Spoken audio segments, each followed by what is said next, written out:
She was waiting outside my building when I got home. Early 30s, maybe.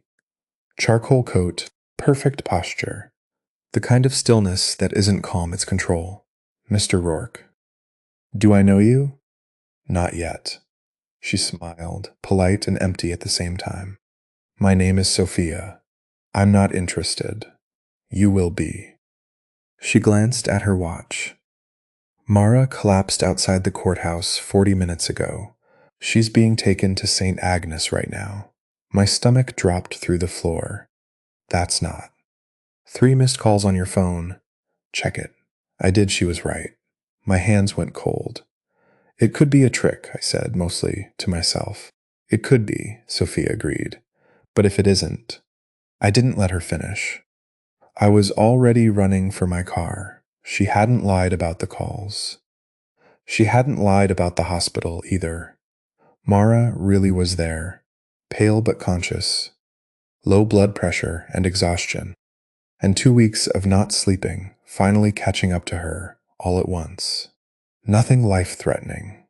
Everything terrifying for the 20 minutes before I knew that. By the time I got back outside, Sophia was gone. A manila folder sat on the hood of my car instead, weighed down with a single black stone carved into the shape of an eye. Inside, photographs, dozens of them.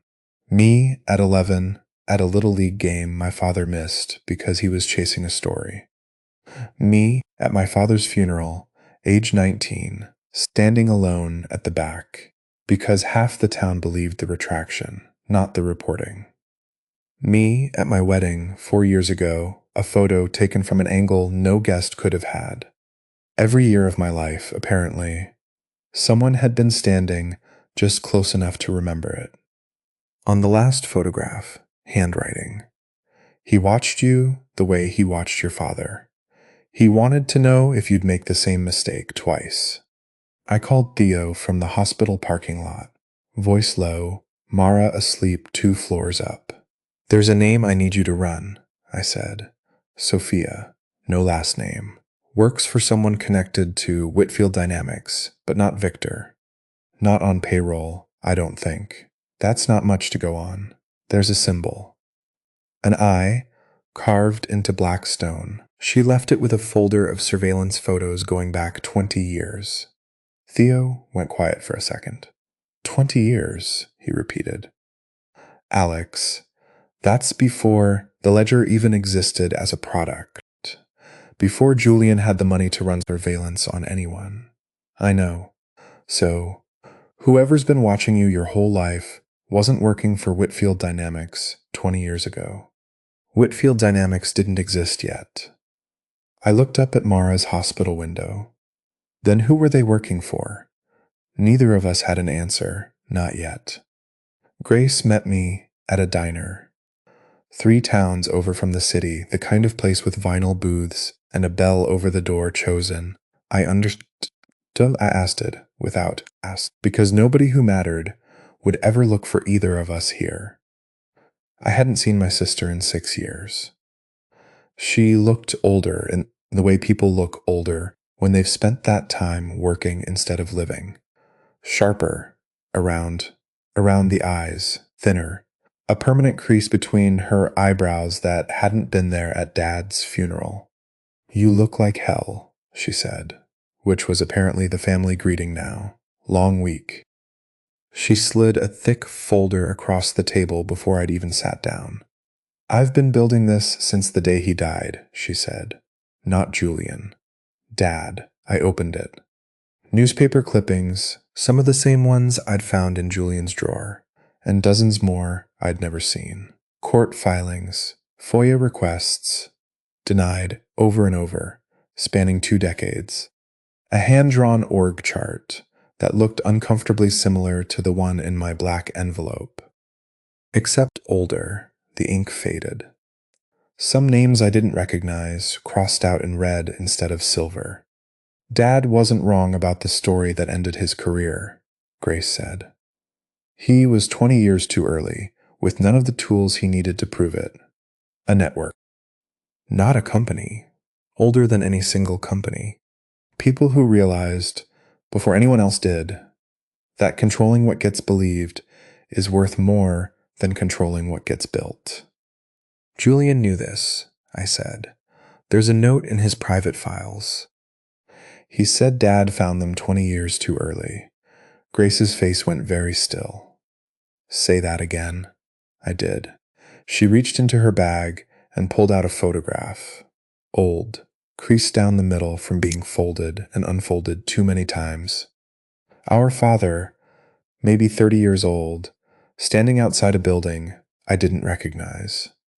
Beside him, a much younger man I recognized instantly, despite the decades between this photo and the last time I'd seen his face across a boardroom table.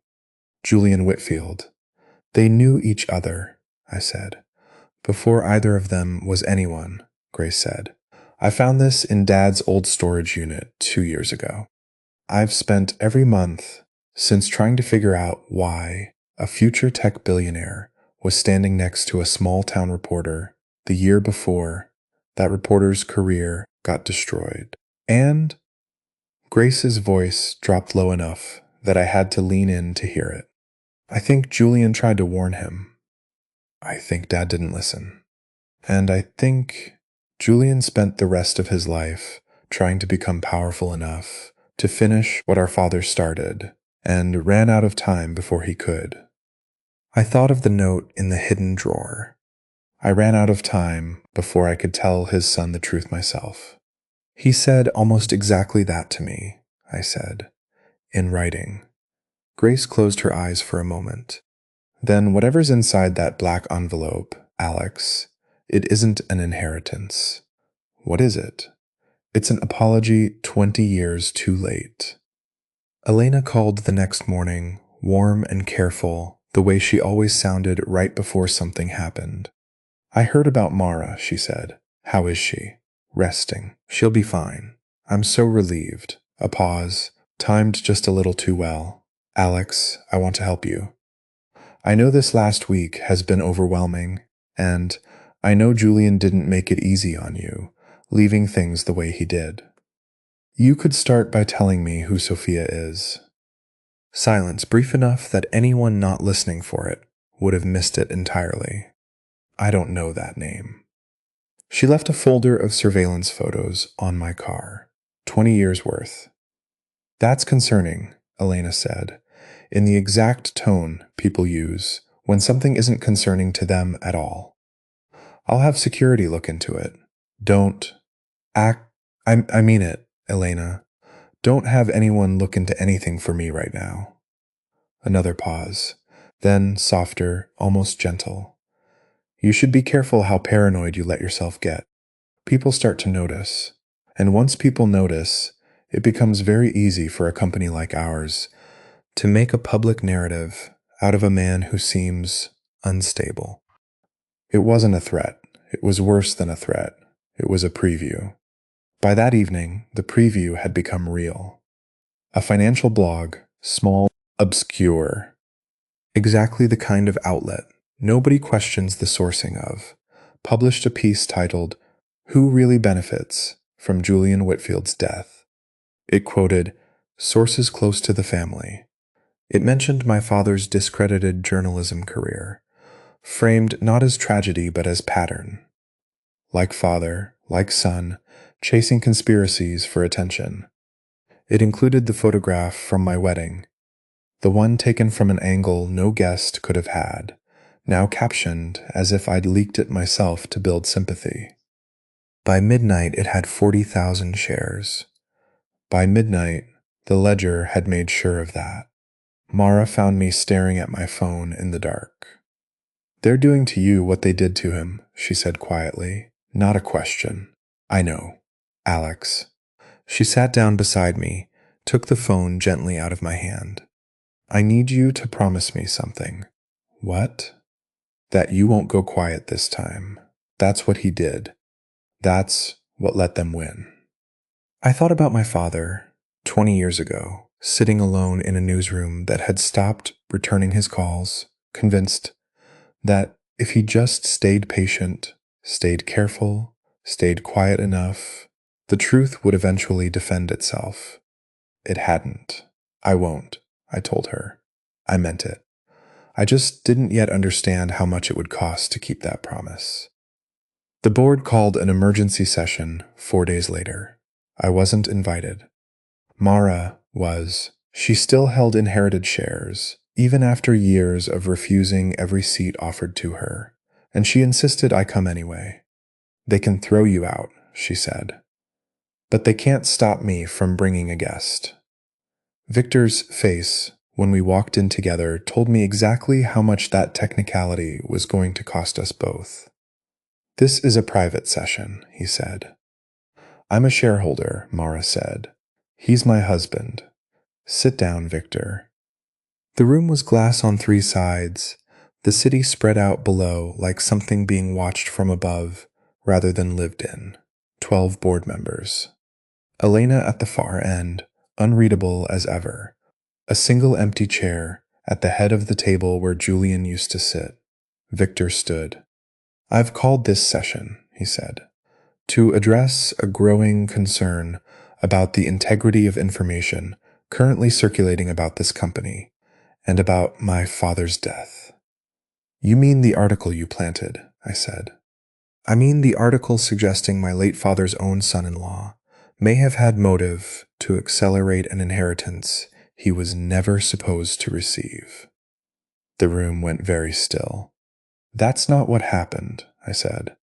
Then, perhaps you can explain, Victor said, why a hidden drawer in my father's private office was accessed the day after his funeral, and why the security footage from that hallway happens to be corrupted for exactly the 11 minutes you were inside. I looked at Elena. She didn't look away. She didn't look guilty either. She looked like a woman watching a plan unfold exactly on schedule. Someone corrupted that footage, I said. It wasn't me. Convenient, Victor said, that you'd know it was corrupted at all, unless you'd checked. I hadn't checked. I hadn't needed to. But I understood, in that moment, precisely how easy it was going to be for a room full of people already primed by a viral article to believe whatever version of events required the least imagination. I move, Victor said, turning to the board, that we formally request Mr. Sir Rourke surrender any documents removed from Julian Whitfield's office, and that we pursue legal action if he refuses. 8 hands rose before he'd even finished the sentence. Mara stood. If you do this, she said, voice shaking with something that wasn't fear, you'll be doing it against me too. Because whatever he found in there, I want to see it. All of it. And if this board would rather bury my father's private files than let his own daughter read them, I want that on record. Nobody moved. Second, said a voice from the far end of the table. Elena. Victor turned on her, disbelief plain on his face for the first time since I'd known him. Elena? The shareholder has a right to review her father's private files, Elena said calmly, not looking at Victor, looking directly at me instead. I'll arrange full access. Immediately. I didn't understand, in that moment, whether she'd just saved us or moved us exactly 1 square closer to wherever this had always been leading. I would understand soon enough. Elena gave us access to Julian's private servers within the hour, exactly as she'd promised the board. What she didn't mention, what none of us understood until it was already happening, was that access ran both directions. The moment Theo and I opened the first folder, somewhere else something logged up that we had. By that night, 3 more blogs had picked up the story. By morning, a national outlet had it too, softened into a developing situation, which somehow made it worse. Respectable enough that people who'd normally ignore a tabloid piece now felt safe repeating it at dinner. The ledger didn't create a single lie.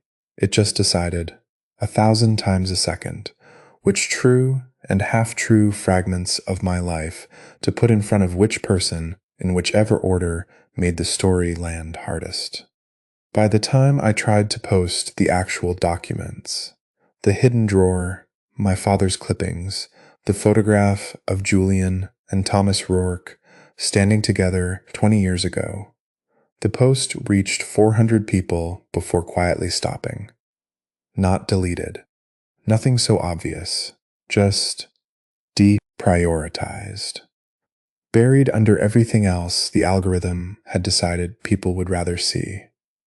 It's not censorship, Theo said, staring at the analytics dashboard like it might change if he looked hard enough. Technically, it's just math that happens to agree with whoever's paying attention to the math. Can you fix it? I can slow it down. I can't out-arg 3 billion data points a day with one guy and a laptop. Mara found me on the balcony that night, phone dark in my hand, city lights doing the thing they always did, indifferent, endless, watching nothing in particular. They're saying you leaked Dad's private files to save yourself, she said quietly, before the board even accused you of anything. It's already out there. I know. Alex. She hesitated. That hesitation cost more than anything Victor had said in the boardroom. Did you send anything to that blog? Even something you thought was harmless? The question hit harder than the article had. You're asking if I did this. I'm asking you to just tell me the truth. I didn't. She studied my face for a long moment, the way she used to study witnesses on the stand, back before any of this, back when the worst thing either of us had to worry about was whether a public defender's caseload would ever get lighter.